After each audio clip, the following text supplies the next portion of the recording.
Worry about manners and speech. Many people are desperately worried about their manners. One has but to read the letters written to the answers to correspondence departments of the newspapers to see how much worry this subject of manners causes. This springs undoubtedly from a variety of causes. People brought up in the country removing to the city find the conditions of life very different from those to which they have been accustomed, and they are uncertain as to what city people regard as the right and proper things to do. Where one perforce must act, uncertainty is always irritating or worrying, and because of this uncertainty, many people worry even before the time comes to act. Now, if their worry would take a practical and useful turn, or perhaps I had better state it in another way, namely that if they would spend the same time in deciding what their course of action should be, there would be an end put to the worry. We have all seen such people. They are worried lest their clothes are not all right for the occasion, lest their tie is of the wrong shade, their shoes of the correct style, and 1,001 things that they seem to conjure up for the especial purpose of worrying over them. Who has not seen the nervousness, the worried expression on their face, the real misery of such people, caused by trifles that are so insignificant as not to be worth 1/10 the bother wasted on them? The learning of a few fundamental principles will help out wonderfully. The chief end of good manners is to oil the wheels of social converse. Hence, the first and most important principle to learn is a due and proper consideration for the rights, opinions, and comfort of others. In other words, don't think of yourself so much as of the other fellow. Let your question be not, how can I secure my own pleasure and comfort, but how can I best secure his? It is a self-evident proposition that you cannot make him feel comfortable and happy if you are uncomfortable and unhappy. Hence, the first thing to do is to quit worrying and be comfortable. This desired state of mind will come as soon as you have courageously made up your mind as to what standard of manners you intend to follow. The world is made up today largely of two classes, those who have money and those who don't. Of the former class, a certain few set themselves up as the arbiters of good manners. They decide what shall be called good form, and what is not allowable. If you belong to that class, the best thing you can do is to learn to play the game their way. Study their rules of calling cards, and learn whether you leave 1, 2, 3, or 6 when you are calling upon a man or a woman or both, or their oldest unmarried daughter, or the rest of the family. This is a regular game like golf or polo.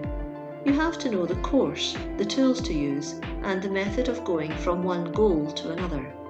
Now, I never knew any ordinarily intelligent man or woman who couldn't learn the names of the tools used in golf, the numbers of the holes, and the rules of the game. How you play the game is another matter. And so is it in good society. You can learn the rules as easy as the next one, and then it is up to you as to how you play it. You'll have to study the fashions in clothes, the fashions in handkerchiefs, and how to flirt with them, when to drink tea and where, how to lose money gracefully at bridge, how to gabble incessantly and not know what you are talking about, how to listen intelligently and not have the remotest idea what your vis-a-vis is saying to you. You'll have to join steam clubs and read 10 new novels a day, go to every new play, know all about the latest movies, know all the latest ideas of social uplift, study art, the spiritual essence of colour, the futurists and the cubists. Of course, you'll study the peerage of England, and know all about rank and precedence. And indeed, you'll have your hands and mind so full of things that will make such a hash of life that it will take 10 specialists to straighten you out and help you to die 40 years before your time. Hence, if that is the life you intend to live, throw this book into the fire. It will be wasting your time to read it. If you don't belong to the class of the extra rich, but are all the time wishing that you did, that you had their money, could live as they live, and, as far as you can, you imitate, copy and follow them, then again I recommend that you give this book to the nearest newsboy and let him sell it and get some good out of it. You are not yet ready for it, or else you have gone so far beyond me in life that you are out of my reach. If, on the other hand, you belong to the class of workers, those who have to earn their living and wish to spend their lives intelligently and usefully, you can well afford to disregard, after you have learned to apply the few basic principles of social converse, the whims, the caprices, the artificial code set up by the so-called arbiters of fashion, manners, and good form, which are not formulated for the promotion of intelligent intercourse between real manhood and womanhood, but for the preservation and strengthening of the barriers of wealth and caste. Connected with this phase of the subject is a consideration of those who are worried lest in word or action they fail in gentility.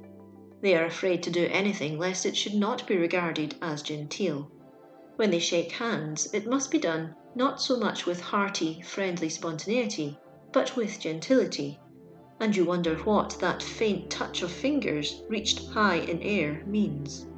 They would be mortified beyond measure if they failed to observe any of the little gentilities of life, while the larger consideration of their visitors' disregard of the matter would entirely escape them.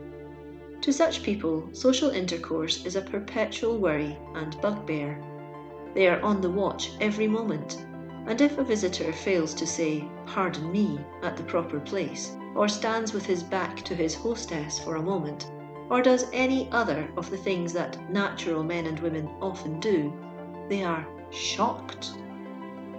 Then it would be amusing, were it not pathetic, to see how particular they are about their speech, what they say, and how they say it. As Dr. Palmer has tersely said, we are terrorized by custom and inclined to adjust what we would say to what others have said before. And he might have added, it must be said in the same manner. I cannot help asking why men and women should be terrorized by custom, the method followed or prescribed by other men and women. Why be so afraid of others? Why so anxious to kowtow to the standards of others? Who are they? What are they, that they should demand the reverent following of the world? Have you anything to say? Have you a right to say it? Is it wise to say it? Then, in the name of God, of manhood, of common sense, say it directly, positively, assertively, as is your right, remembering the assurance of the Declaration of Independence that all men are created equal. Don't worry about whether you are saying it in the genteel fashion of someone else's standard. Make your own standard. Even the standards of the grammar books and dictionaries are not equal to that of a man who has something to say and says it forcefully, truthfully, pointedly, directly. Dr. Palmer has a few words to say on this phase of the subject, which are well worthy serious consideration. Quote, the cure for the first of these troubles is to keep our eyes on our object instead of on our listener or ourselves, and for the second, to learn to rate the expressiveness of language more highly than its compeers. The opposite of this, the disposition to set correctness above expressiveness, produces that peculiarly vulgar diction known as schoolma'am English, in which, for the sake of a dull accord with usage, all the picturesque, imaginative, and forceful employment of words is sacrificed. End quote. There you have it. If you have something to say that really means something, think of that, rather than of the way of saying it, your hearer or yourself. Thus you will lose your self-consciousness, your dread, your fear, your worry. If your thought is worth anything, you can afford to laugh at some small violation of grammar, or the knocking over of some finical standard or other. Not that I would be thought to advocate either carelessness, laziness, or indifference in speech. Quite the contrary, as all who have heard me speak well know. But I fully believe that thought is of greater importance than form of expression.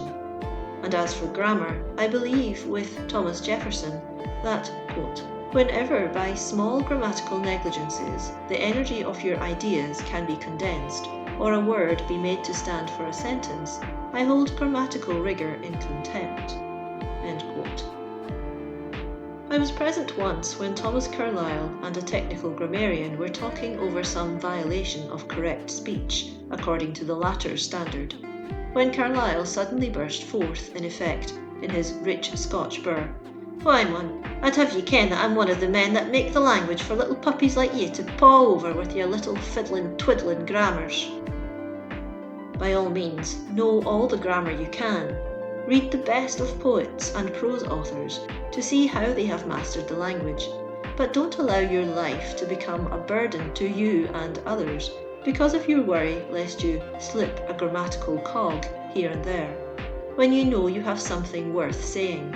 And if you haven't anything worth saying, please, please keep your mouth shut, no matter what the genteel books prescribe. For nothing can justify the talk of an empty-headed fool who will insist upon talking when he and his listeners know he has nothing whatever to say. So if you must worry, let it be about something worthwhile, getting hold of ideas, the strength of your thought, the power of your emotion, the irresistible sweep of your enthusiasm, the forcefulness of your indignation about wrong. These are things it is worthwhile to set your mind upon. And when you have decided what you ought to say, and are absorbed with the power of its thought, the need the world has for it, you will care little about the exact form of your words. Like the flood of a mighty stream, they will pour forth, carrying conviction with them, and to convince your hearer of some powerful truth is an object worthy the highest endeavour of a godlike man or woman. Surely a far different object than worrying as to whether the words or method of expression meet some absurd standard of what is conceived to be gentility. Congressman Hobson of Merrimack fame and ex-President Roosevelt are both wonderful illustrations of the point I am endeavouring to impress upon my readers. I heard Hobson when, in Philadelphia, at a public dinner given in his honour, he made his first speech after his return from Cuba. It was evident that he had been and was much worried about what he should say, and the result was everybody else was worried as he tried to say it. His address was a pitiable failure, mainly because he had little or nothing to say, and yet tried to make a speech. Later he entered Congress, began to feel intensely upon the subjects of national defence and prohibition of the alcoholic liquor traffic. A year or so ago I heard him speak on the latter of these subjects. Here now was an entirely different man. He was possessed with a great idea.